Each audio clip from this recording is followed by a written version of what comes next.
Précédemment. Le futur entrepreneur africain. Les amis, Assini a de belles eaux. Donc depuis on était sur la lagune. Parce que pour moi, je me suis toujours dit que mec. Vous voyez la différence. Là, c'est devenu un peu plus noir. Oui, oui. L'eau est noire et l'autre côté est bleu. Ça, c'est un mystère. Hein. C'est par là qu'on va descendre.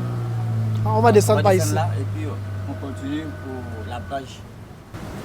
Voilà, maintenant pour le retour, ça sera de là.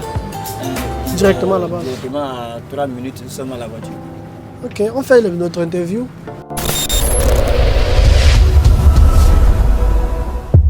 Lors de cette plage, les maisons que vous allez voir, le village ne vend pas les terrains. Ils mettent en location. Seulement en location? Seulement en location, au niveau de la plage. C'est-à-dire si vous signez un contrat de 10 ans et chaque fin du mois vous avez un prime, le village a relevé un prime que vous donnez. Et quand votre contrat finit, c'est fini? votre contrat, vous pouvez renouveler. Okay. Maintenant, si peut-être vous avez un nouveau venu qui veut peut-être prendre le terrain, mais vous allez vendre seulement que la maison. D'accord. Voilà, vous n'allez pas vendre le terrain, vous vendez simplement que la maison et le nouveau venu aussi va suivre aussi les mêmes instructions. Ok.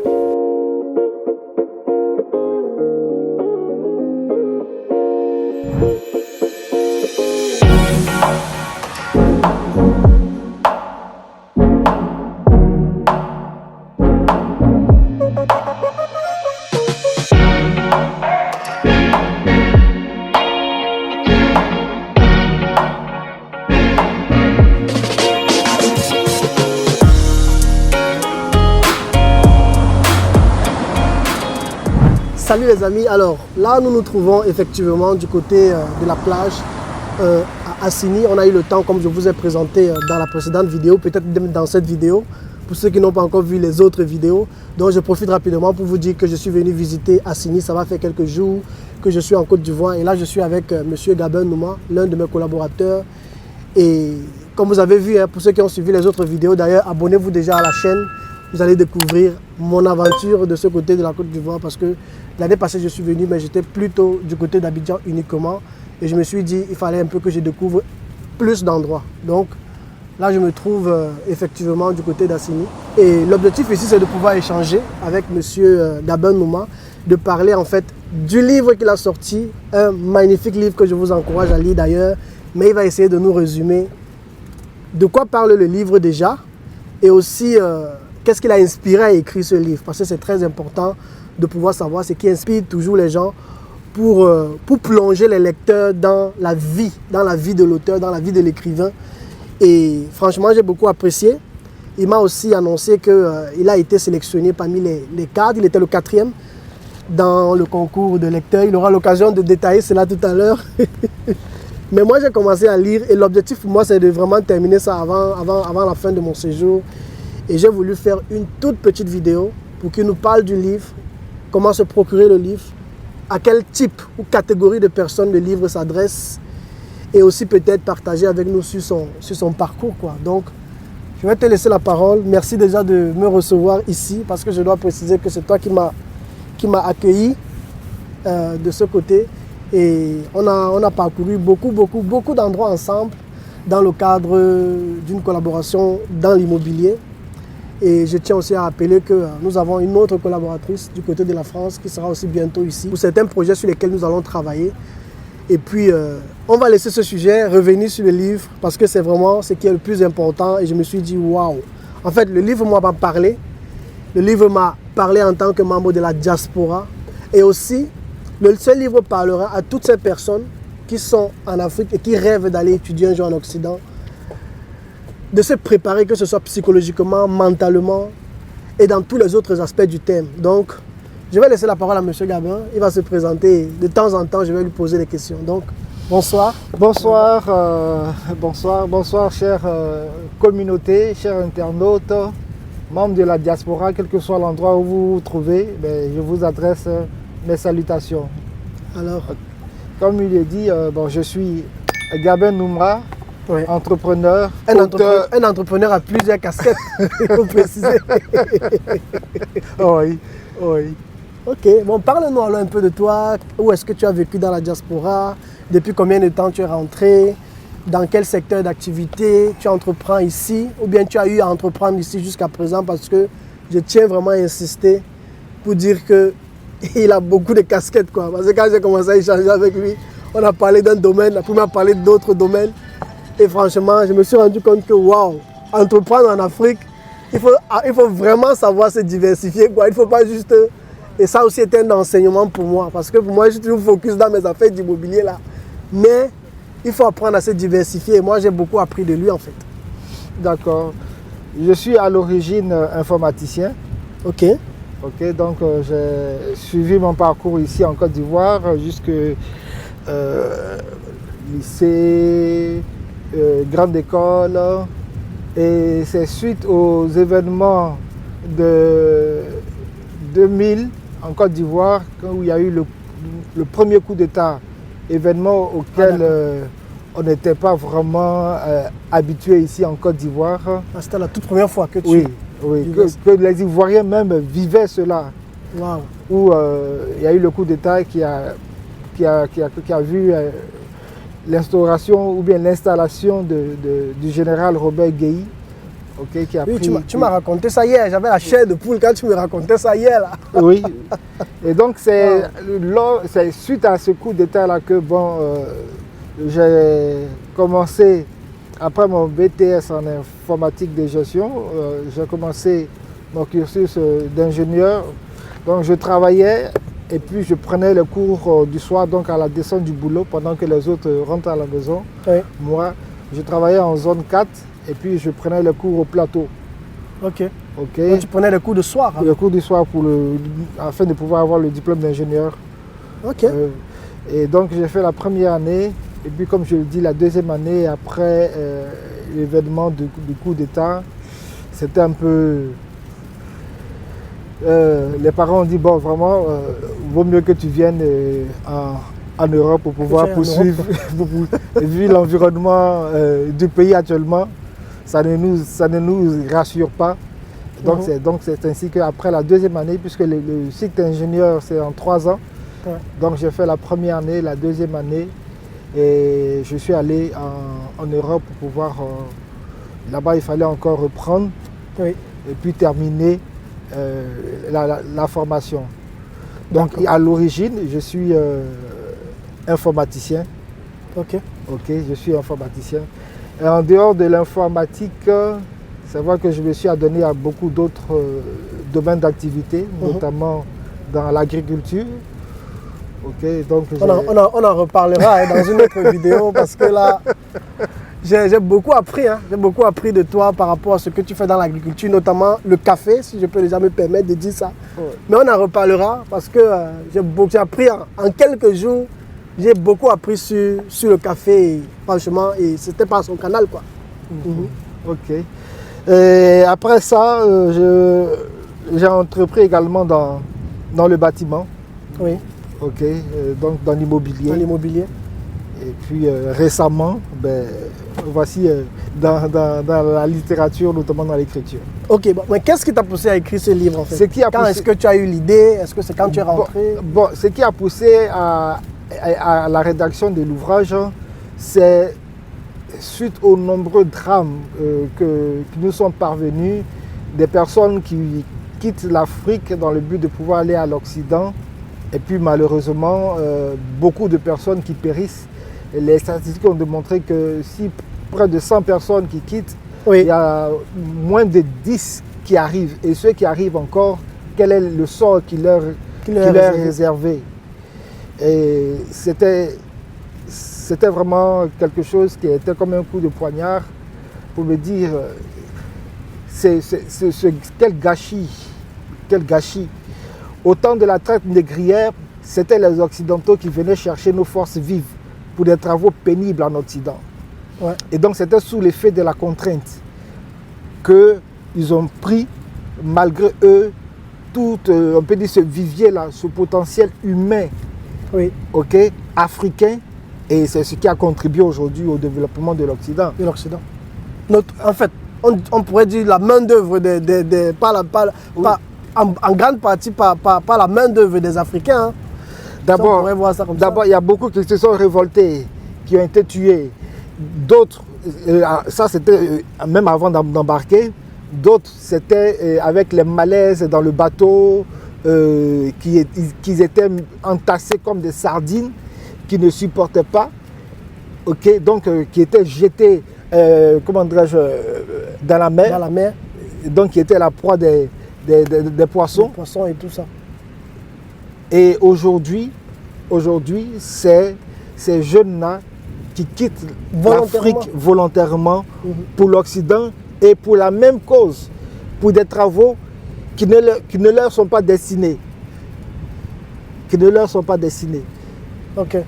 Voilà, donc c'est tout ça en fait qui a motivé à la rédaction du livre. Et aussi, ce sont des histoires dont on a entendu parler, des éléments qu'on a pu voir, okay, donc qui est consigné dans cet ouvrage. Ok. Donc, en quelques mots, de quoi parle le livre, si tu peux résumer? Le livre qui est Kamada? Pourquoi l'aventure avortée? D'accord. Le livre parle d'aventure. Le livre parle d'aventure. Et l'aventure, elle est plurielle. Okay? Ouais. C'est vrai que celle qui fait le buzz actuellement, c'est celle qui consiste à voir ces vaillantes personnes quitter, comme je l'ai dit tout à l'heure, quitter l'Afrique pour aller vers l'Occident. Mais il n'y a pas que ça. L'aventure, c'est quitter un endroit auquel on est familier, okay, oui, pour aller à la découverte de nouveaux horizons, à la découverte de quelque chose qui nous passionne, qui nous fascine. Oui. Okay, et puis, bon, on s'y engage. On s'y engage. Il y a l'aventure également au niveau professionnel. Vous êtes vous travaillez dans une boîte, dans une entreprise, et puis arrivé à un certain moment, vous ne vous sentez pas trop, ok, donc il y a la motivation. Limité à un niveau. Voilà, la motivation n'y est plus, l'environnement vraiment ne vous inspire plus. Alors vous sentez l'envie de quitter cette entreprise-là et puis partir voir ce qui se passe dans d'autres entreprises. Ok, ça c'est une forme également d'aventure, souvent après agréable ou bien désagréable. Il y a aussi cette aventure-là que vivent certaines personnes au niveau des couples. Oui. Ok, au niveau des couples, il arrive des moments où on connaît des difficultés et quand surviennent ces moments-là, les oreilles pour certains sont poussées vers l'extérieur et on pense que bon, c'est la personne du dehors qui pourra faire notre bonheur, okay, pour l'homme comme pour la femme. Oui. Okay, quand au niveau peut-être des conditions sociales, économiques et autres, on passe également par des difficultés et que dehors, il y a quelqu'un qui vient nous faire de belles promesses. Pour la femme, elle se dit que ah, mais voici au moins quelqu'un qui est concret, contrairement à celui que j'ai chez moi à la maison. Certainement avec lui là. Ben, et pour les personnes qui ne sont pas fortes, donc on délaisse ce monsieur ou bien on délaisse cette femme parce qu'on a vu quelqu'un qui semble plus belle, plus splendide que celle qu'on a chez nous à la maison. Okay. Et puis bon, comme je l'ai dit, pour les personnes qui ne sont pas fortes, elles s'y adonnent. Et là-bas aussi, on vit une autre forme d'aventure. Donc c'est à cela que je dis que l'aventure est plurielle. Ok, et pour revenir dans le cadre de Kamada, c'est quoi son aventure? C'est quoi sa vie? En quelques mots pour le cas de Kamada, Kamada c'était un fonctionnaire qui gagnait bien sa vie. Ok. Ok, qui était beaucoup envié au niveau de sa famille. Et il n'était pas satisfait, il voulait forcément aller en Occident. Ok. Ok, donc Kamada, il était à la recherche de quelque chose de plus... Oui, selon lui, de plus valorisant. Mais comme je l'ai dit, ce qu'il avait était beaucoup envié par plusieurs... Donc il avait une vie confortable en fait. Une vie confortable ici. Et puis bon, il avait une femme avec des enfants et qui a décidé de les laisser pour et puis de partir, trouver quelque chose et puis de meilleur et après venir chercher sa femme et ses enfants.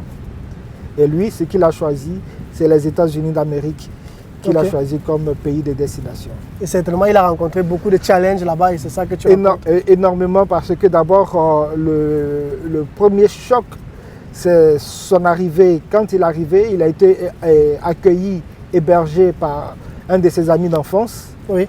Et il a atterri à New York. Ok. Et à New York, cet ami d'enfance vivait dans un appartement de 3 pièces, 2 chambres, salon. Et dans cet appartement, il y avait 6 personnes adultes qui vivaient Dans cet appartement. dans cet appartement. Et donc Kamada qui vient s'ajouter est la 7e personne qui doit vivre dans cet appartement de 3 pièces, 2 chambres, salon. Alors que certainement chez lui en Afrique. Chez lui, il était à l'aise, tout le monde était à ses petits soins. Et le drame encore, comme je dis ça, c'est le premier choc. Le drame, après les cérémonies d'accueil, de bienvenue, tout le monde est content, quelles sont les nouvelles? Bon, le soir, il faut qu'on trouve maintenant l'endroit où Kamada va loger. Toutes les chambres sont occupées, le salon est occupé parce qu'il y a des personnes également qui partagent la salle de séjour. C'est les premiers venus qui occupent les 2 chambres principales. Et finalement, Kamada, on lui trouve une place à côté des toilettes. Oh, et c'est là où il va dormir. Chaque jour, c'est là-bas que Kamada va devoir dormir. Donc ça a été sa première frustration. Le premier choc. Premier choc, ouais. Mais il est arrivé, il voulait voir, il voulait découvrir, il veut l'aventure. Et donc, voici, ça ne fait que commencer. Ça ne fait que commencer. En tout cas, on va s'arrêter là, les amis. Ça, c'est un avant-goût. Allez suivre l'histoire de Kamada dans ce livre. Je dois rappeler aussi que tu as participé à un concours de littérature ici. Oui, cette année, il y a eu le SILA, le Salon international du livre d'Abidjan. Et lors de cet événement, il y avait plusieurs prix. Notamment le prix prestigieux Bernard Dadier, et donc qui voit, on peut dire, récompenser les meilleurs écrivains qui sont désignés par un jury. Et qui a pris le temps de... Voilà, qui a pris le temps de... Et donc à ce salon-là, le Salon international du livre, où on a fait la dédicace de Kamada, et donc Kamada a été classé 4e du prix national Bernard Dadier. Waouh, ça c'est magnifique ça. Oui, quand tu m'as appris ça, j'ai dit waouh, toutes mes félicitations déjà et j'ai commencé à jeter un coup d'œil. Franchement les amis, je vous encourage, allez lire ce livre. Je pense qu'il est déjà disponible ici dans certaines librairies. Oui. Et l'objectif c'est de pouvoir le déployer. Donc pour ceux qui ont besoin de cela à l'étranger, il sera bientôt disponible sur Amazon. Et aussi pour ceux qui veulent le commander, moi je suis, en tout cas si je suis encore à Abidjan quand vous suivez cette vidéo, si vous voulez le commander, écrivez-moi, je vous ramènerai quelques copies. Je pense que tu me donneras aussi quelques copies pour que je rentre avec. Bien sûr. Donc je rentrerai avec quelques copies pour ceux qui veulent le commander. N'hésitez pas, contactez-moi. Je ne sais pas s'il y a déjà un prix pour ceux de l'Europe ou bien pour ceux d'ici. Oui, de l'autre côté, ça fait, disons, 18 euros. 18 euros. Ici, en Côte d'Ivoire, ça fait 6500. 6500. Donc, ceux qui sont en Côte d'Ivoire, 6500 coûte le livre. Ceux qui sont du côté de l'étranger, avec 18 euros, vous pouvez avoir ce livre. Donc, je rentrerai avec plusieurs copies. Si vous en voulez, vous me contactez. Je mettrai mon nom, mon contact, mon email adresse sous la vidéo ou alors sous la description de la vidéo. Donc, on va s'arrêter là, les amis. Et on reviendra vers vous dans une autre vidéo pour parler de quelque chose de magnifique. Je prends rapidement un échantillon. Donc, là, je vous présente rapidement le produit dans lequel Gabin s'est lancé. Un produit made in Côte d'Ivoire, notamment le café moulu. Donc, là, il travaille aussi en collaboration avec d'autres personnes que j'ai eu l'opportunité de rencontrer. Et franchement, c'est quelque chose de magnifique. Ce qui m'a le plus marqué dans ce business, c'est que moi aussi, personnellement, j'ai beaucoup appris en ce qui concerne le café, que ce soit le café ou le cacao. Parce qu'en Suisse où je vis, je n'ai jamais compris pourquoi autant de cacao ou alors autant de chocolat est consommé en Suisse et venant de la Côte d'Ivoire. Donc j'ai essayé de comprendre tout ce processus-là. J'ai essayé de comprendre la base du cacao, comment ça fonctionne, le processus.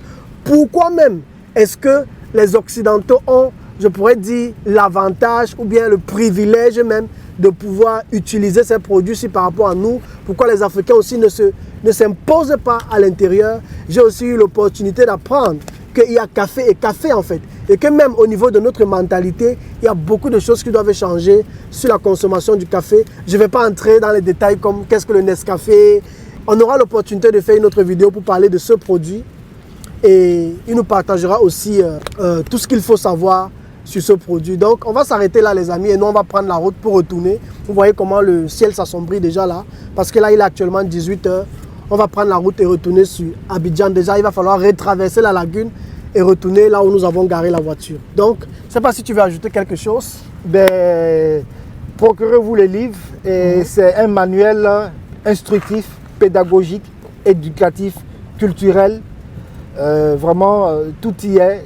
Et ça, la cible, elle est variée, elle est diverse, parce que tu avais demandé ça aussi. Quelle est la cible? La cible, elle est diverse. Les jeunes sont concernés, les travailleurs sont concernés. Les étudiants qui souhaitent aussi. Les étudiants sont concernés. Immigrer. Vraiment tout le monde. Tout le monde. D'accord. Super les amis, alors on se dit à très bientôt. Merci de vous abonner à la chaîne, laissez des commentaires, ça fera plaisir. Si vous voulez entrer en contact avec lui par rapport à ce livre, vous pouvez effectivement nous écrire et puis on le fera quoi. Donc à très bientôt, ciao ciao.